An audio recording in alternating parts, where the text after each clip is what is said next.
Alhamdulillah.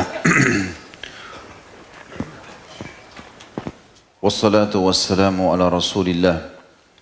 Segala puji bagi Allah Subhanahu wa taala, juga salawat dan taslim kepada Nabi besar Muhammad sallallahu alaihi wasallam.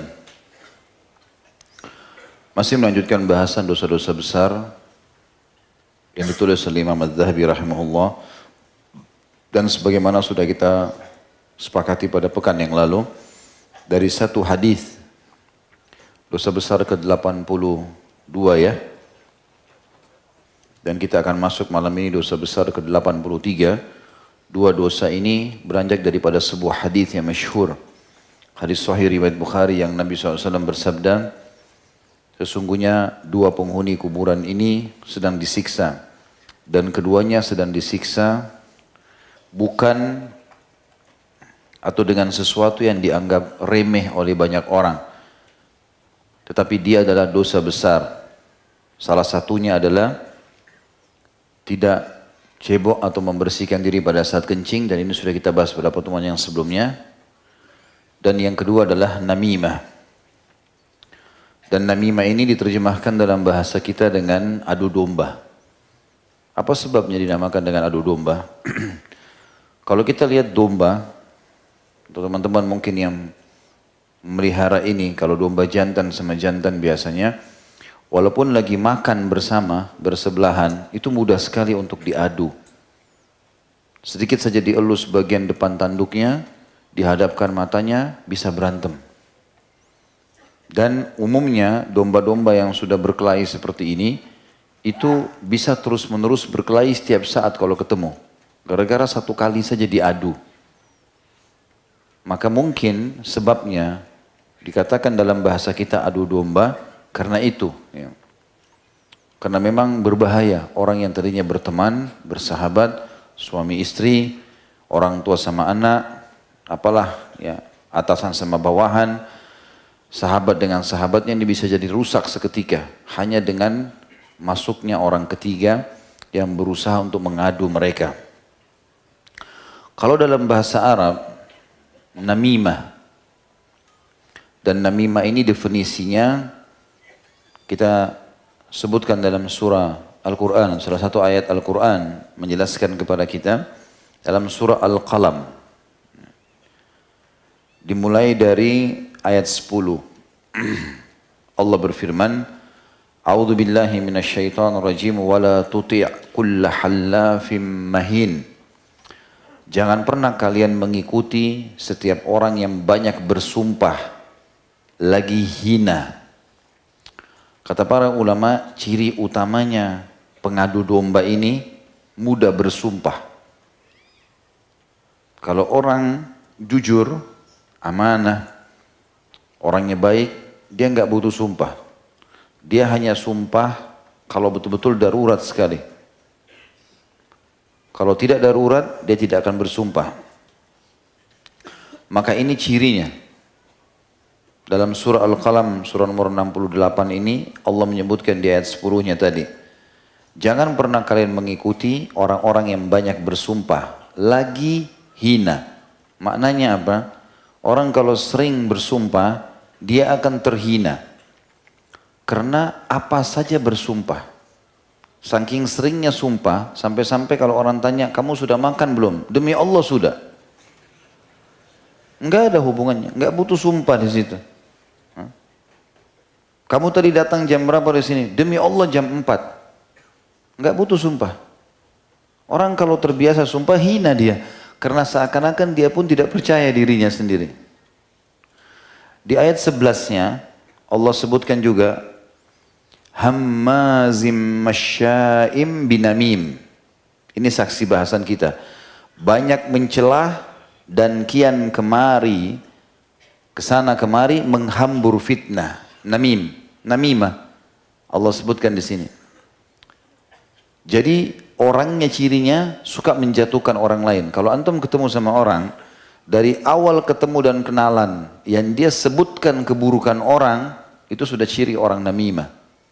Jangan dijadikan sahabat. Contoh, baru kenalan, baru ketemu, kalau laki-laki cerita tentang keburukan istrinya misalnya.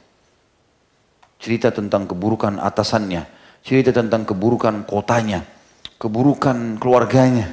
Ya. Atau mungkin akhwat kita ketemu, begitu ketemu, baru kenalan, sudah semua kejelekan suaminya disebutin, keluarganya disebutin. Ini contohnya, cirinya ini. Ini berarti orang namimah. Allah mengatakan banyak mencelah. Semuanya orang salah di mata dia. Buruk semua, semuanya kurang. Dan kesana kemari menghambur fitnah. Dia tidak sadar sebenarnya dia sedang menghambur fitnah dengan cara seperti itu.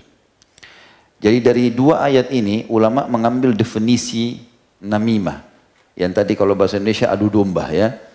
Kalau dalam bahasa Arab dia selalu bersumpah dan juga hina. Serta banyak mencelah dan kesana sini menyebarkan fitnah. Di ayat selanjutnya ayat 12. Kita lengkapkan bahasan kita. Ciri yang lain namimah adalah manna'il lil khairi mu'tadin athim. Banyak menghalangi perbuatan baik dan melampaui batas dalam berbuat dosa. Setiap orang mau berbuat baik, saya mau ke sana, enggak usah. Saya mau buat ini, enggak usah. Dihadang semua orang. Selalu dia halangi. Kalau antum ketemu seorang seperti ini ciri namimah ini. Syaitan manusia. Karena kita kalau mau buat baik jangan, enggak usah, begini, begitu. Supaya orang tidak lakukan. Dan dia banyak berbuat dosa. Di ayat 13, utullim ba'da dzalika zanin atau zanim. Maaf, utullim ba'da dzalika zanim. Dan dia kaku, kasar, selain daripada itu terkenal kejahatannya.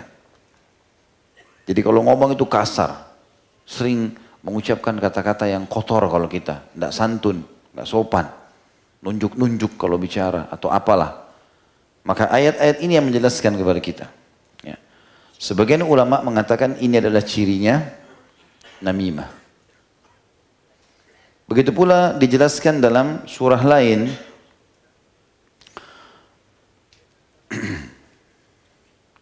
Dalam juz 30 tentunya. Surah nomor 104. Al-Humazah. A'udzu billahi minasyaitonir rajim. Bismillahirrahmanirrahim. Wailun likulli humazatin lumazah. Kecelakaan besar, kehinaan, kehancuran bagi setiap pengumpat lagi pencelah.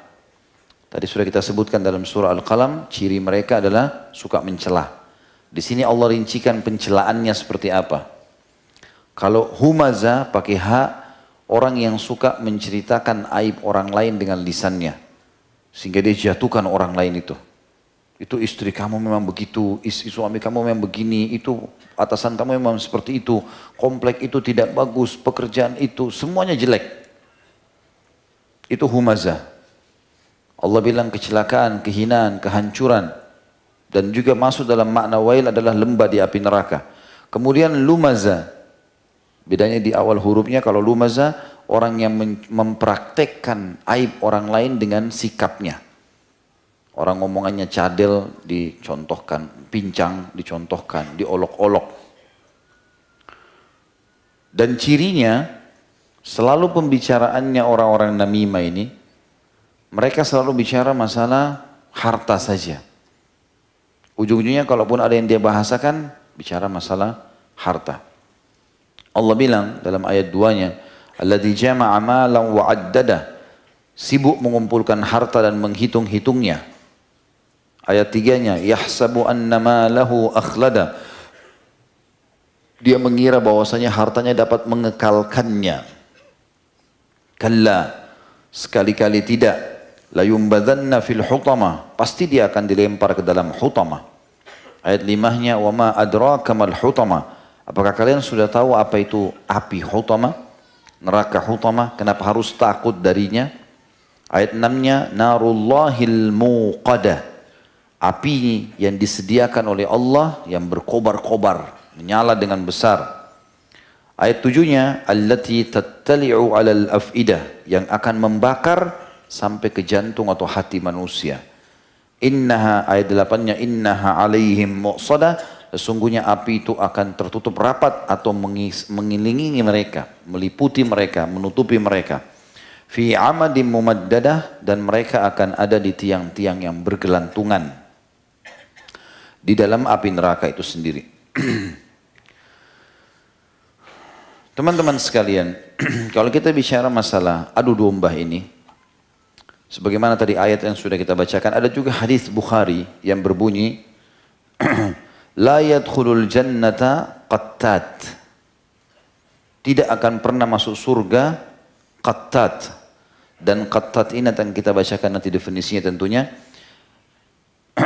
Terjemah Indonesia adu domba. Ibnu Katsir mengatakan rahimahullah, al-qattat adalah orang yang menguping untuk mencuri pembicaraan orang lain tanpa sepengetahuan mereka. Lalu ia bawa pembicaraan tersebut kepada orang yang lain lagi dengan tujuan mengadu di antara mereka. Maka itu makna qattat. Dan makna daripada sabda Nabi SAW, tidak akan masuk surga, maksudnya dia akan masuk neraka dulu dengan perbuatannya kalau tidak sempat taubat.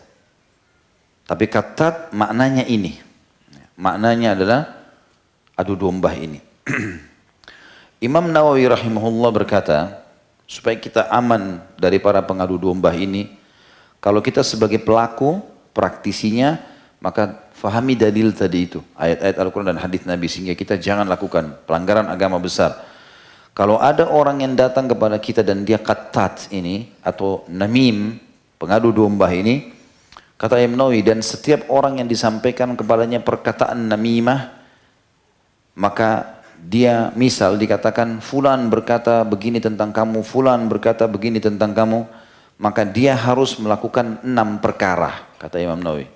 Kita kalau datang informasi begini, lakukan 6 hal. Yang pertama, tidak membenarkan perkataan karena tukang namimah orang fasik.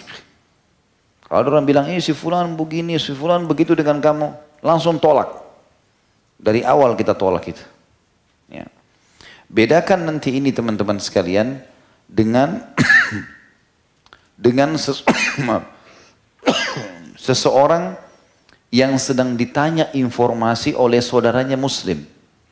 Misal gini, saya pernah kasih contoh itu, kalau ada orang bilang, datang kepada saya tanya, Khalid, anak saya sedang dilamar oleh fulan. Saya tidak kenal. Apa kamu kenal? Kebetulan memang saya kenal. Saya sedang ditanya. Bukan saya yang datang memberikan informasi, enggak. Saya yang ditanya. Maka di sini tugas saya menasehati saudara saya muslim. Setahu saya dia tidak sholat. Misal. Setahu saya dia pendusta. Setahu saya begini. Setahu kita saja. Dan innamal a'malu binniyat. Enggak boleh dibumbu-bumbuhin. Tapi kalau Imam Nawawi maksudkan adalah kalau ada orang tidak ada angin, enggak kita nanya, tiba-tiba datang. Sengaja datang ke kantor, sengaja ber rumah. Ngapain nih dari depan pintu? Ada informasi. Ada berita penting kamu harus tahu. Tutup dari awal, nggak perlu. Yang kedua, mencegahnya. Kalau saudara Tanjur dia ngomong, cegah dia dari perbuatan tersebut dengan cara menasehati dan menghardik perbuatannya itu. Haram, ini dalilnya, nggak boleh. Tidak akan masuk surga pengadu domba. Hadis Bukhari kata Nabi SAW. Yang ketiga, membencinya karena Allah, benci perbuatannya. Karena ia adalah orang yang wajib dibenci karena Allah. Karena dia telah melakukan perbuatan salah. Yang keempat, tidak berprasangka buruk kepada saudaranya yang dikomentari negatif oleh pelaku namimah. Jangan langsung menerima itu, kemudian langsung kita vonis orang itu salah. Belum tentu, harus ditolak. Yang kelima, tidak boleh memata-matai atau mencari-cari aib saudaranya dikarenakan namimah yang didengarkan. Tidak boleh malah dia akhirnya jadi curiga, akhirnya jadi datang ke rumah orang, kemudian dia mencari tahu informasi. Itu nggak boleh. Nanti ada dosa besar juga kita bahas ya. Saya lupa urutan keberapa, 90 sekian kemungkinan. itu hukum dosa besar termasuk mengintip rumah orang. Nanti ada bahasan sendiri itu. Ya.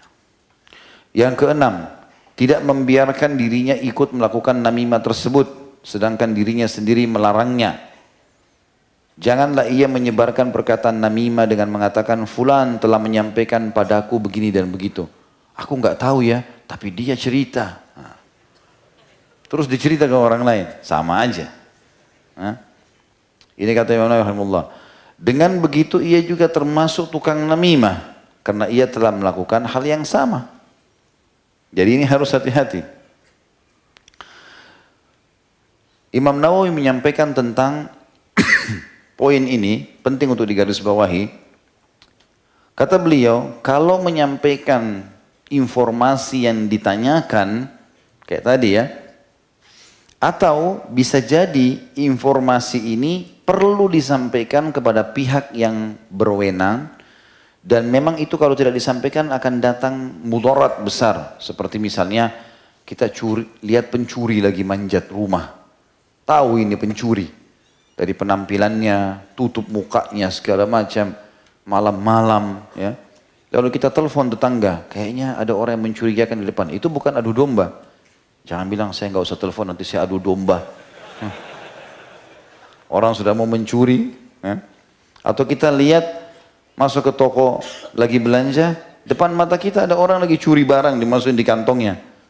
Nah, saya nggak usah ikut campur. Anggap saya nggak lihat, nanti saya adu domba. Nah, itu salah. Bukan itu yang dimaksud. Kata Imam Nawawi, jika ada kepentingan dalam menyampaikan, ditanyakan, atau memang mudaratnya besar kalau didiamkan. Melaporkan pelaku narkotika lah, terorisme lah, apalah kepada pihak yang berwenang, memang itu nggak ada masalah. Nggak masuk dalam hal-hal yang diancamkan di sini. Kata beliau, jika ada kepentingan menyampaikan, maka tidak ada halangan menyampaikannya. Misal, jika ia menyampaikan kepada seseorang bahwa ada orang ingin mencelakakannya, atau keluarganya, atau hartanya. Nah, kalau tidak mudaratnya besar, maka itu tidak ada masalah. Dan ada nasihat yang sangat baik dari Imam Syafi'i rahimahullah. Imam Syafi'i berkata, seseorang selayaknya memikirkan apa yang hendak diucapkannya, dan hendaklah dia membayangkan akibatnya. Jika tampak baginya bahwa ucapannya akan benar-benar mendatangkan kebaikan tanpa menimbulkan unsur kerusakan, serta tidak menjerumuskan ke dalam larangan, maka dia boleh mengucapkan. Jika sebaliknya, maka dia harus diam. Dia tidak boleh ikut-ikutan. Tidak boleh ikut-ikutan. Makanya harus hati-hati teman-teman sekalian. Makanya menjaga sikap kita dan perilaku ini penting sekali dalam Islam.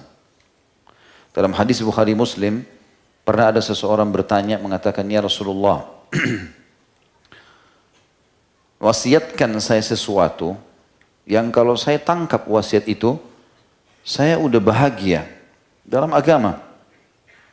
Kata Nabi SAW, ikrarkan dengan lisanmu dan fikiranmu, yakini dengan hatimu, Tuhanku Allah, lalu istiqomalah.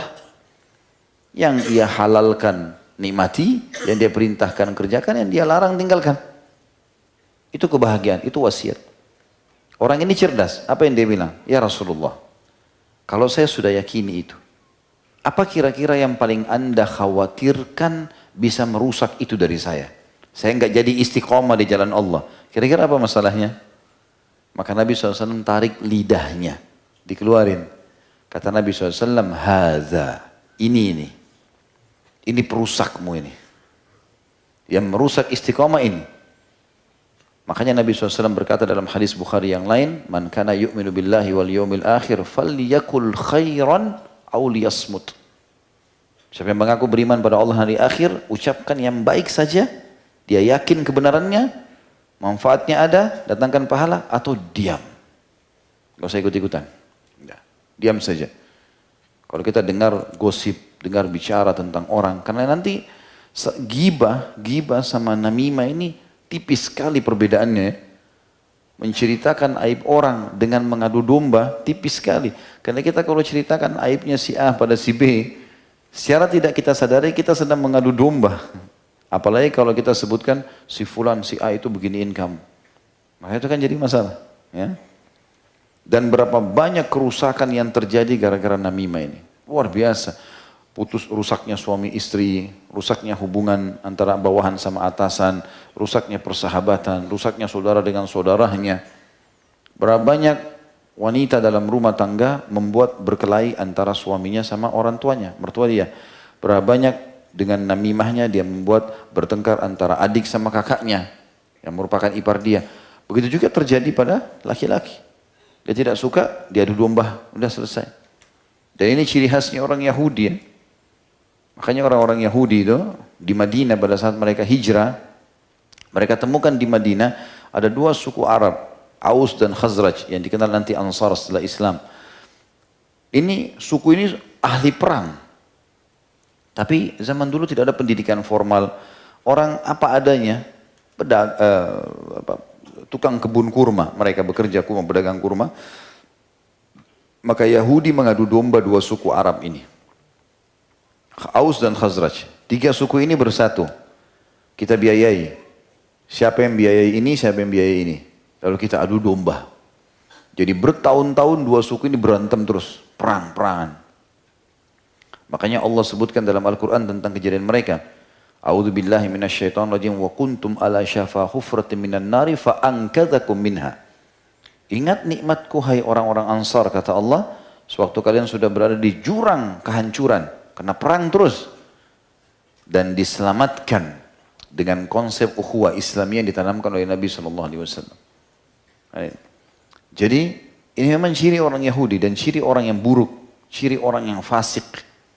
Makanya kontrol teman-teman sekalian. Dalam hadis Bukhari yang lain kata Nabi SAW, Man dhamina li ma baina lihyai wa ma baina fakhidhai dhamintu lahul jannah. Siapa yang bisa menjamin bagiku kata Nabi SAW apa yang berada di antara dua pipinya, lisannya, dan yang berada di antara dua pahanya, kemaluannya, dia enggak berkata adu domba, gunjing, fitnah, lisannya, kemaluannya tidak berzina, maka aku jamin baginya surga.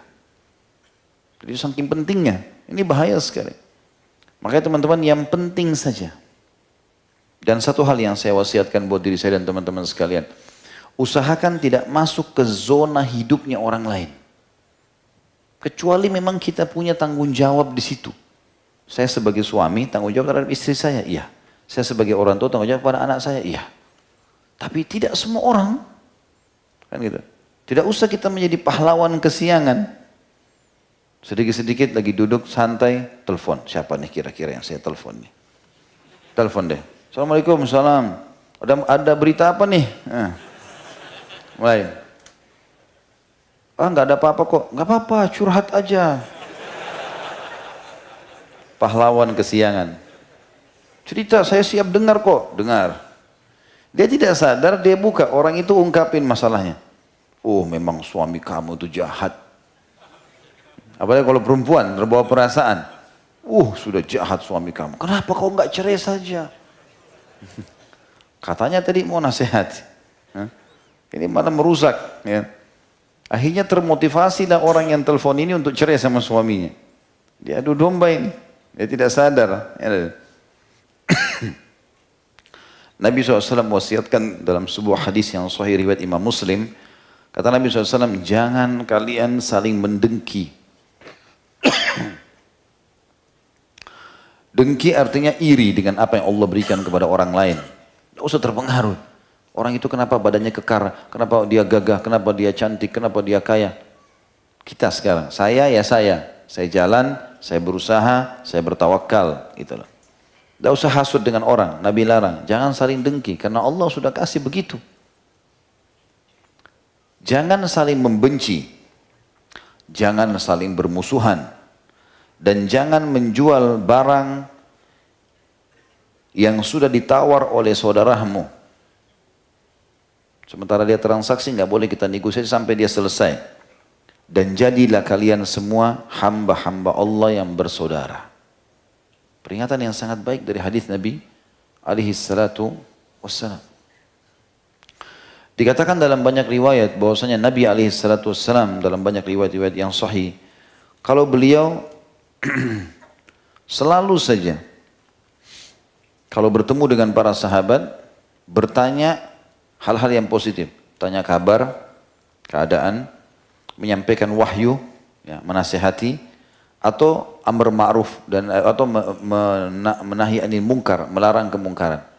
Selebih daripada itu Nabi SAW lebih banyak diam, mendengarkan. Iyas al-Muzani rahimahullah, salah satu ulama tabi'in yang masyhur dengan kepintaran dan kecerdasannya, dia berkata, aku selalu mengalahkan semua argumentasi yang ada di depanku. Karena Iyas sangat cerdas. Masya Allah, ulama tabi'in dan jadi hakim. Dia bilang kecuali ada satu orang. Dia hadir di majelisku dan aku terkalahkan dengan argumentasinya. Dia duduk di ujung majelis, selalu hadir dalam pengajian, tapi nggak pernah bertanya. Diam saja orangnya. Satu waktu aku dekati dan aku tanya, semua sudah pernah bertanya kecuali dia. Hai fulan, kenapa kau nggak pernah bertanya? Maka dia mengatakan, Allah memberikan aku 2 kuping dan memberikan aku 1 lisan agar aku lebih banyak mendengar daripada berbicara. 2 kuping untuk apa? Kenapa bukan 1 kuping? Dan lisan 1 agar lebih banyak dengar daripada banyak bicara. Dan aku mendengar, maka aku aman. Aku berbicara, aku akan dihisab. Gitu. Karena kata-kata yang sudah diucapkan susah untuk ditarik kan. Nggak mungkin. Gitu. Bagaimana bijaknya mereka seperti itu. Ya. Pernah juga ada satu kali disebutkan kisah di zaman tabi'in dulu. Ada seseorang punya hamba sahaya cerdas. Terkenal dengan hakim, bijaksana. Punya kata-kata mutiara yang bagus. Tuannya bilang majikannya, saya mau kau hari ini belikan saya yang terbaik menurut kamu dari kambing. Dia pergi pasar, dibeli lidah. Lidah nggak ada tulangnya, dimasak, daging semuanya. Ya. Dimasaklah sama dia. Ini yang terbaik dari kambing. Besok kata majikannya, kamu tolong belikan saya hari ini yang terburuk menurut kamu dari kambing. Dia beli lagi lisannya. Sama.